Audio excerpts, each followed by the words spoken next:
Hi అండి. Welcome back to our channel మీ తెలుగింటి అమ్మాయి. ఈరోజు నేను మిక్స్డ్ వెజిటబుల్ కర్రీ చేశాను. అదే మీకు ఐడియా ఉంది కదండీ! కలగలుపు కూర అంటారు కదా! ఇది అన్నం, చపాతీ, రోటీ, పులావ్, దోస, ఇడ్లీ వంటి వాటితో సైడ్ డిష్‌గా కూడా తినొచ్చు. ఇది ఒక హెల్తీ రెసిపీ అని చెప్పుకోవచ్చు. అండ్ ఆల్సో టేస్టీయెస్ట్ రెసిపీ అని కూడా చెప్పుకోవచ్చు. ఇది మనం ఎక్కువగా సంక్రాంతి టైంలో చేసుకుంటాం కదండీ!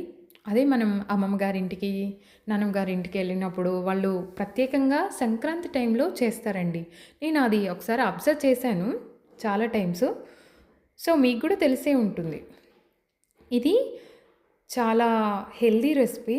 బికాస్ ఆఫ్ ఫైబర్ పోషకాలు అధికంగా ఉండి ఇది మన జీర్ణక్రియకి చాలా చక్కగా ఉపయోగపడుతుంది.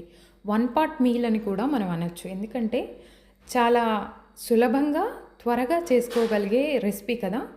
అండ్ ఆల్సో మన టైంని కూడా సేవ్ చేస్తుంది. సో, ఈ కర్రీ మీకు నచ్చితే లైక్ చేయండి, సబ్స్క్రైబ్ చేయండి.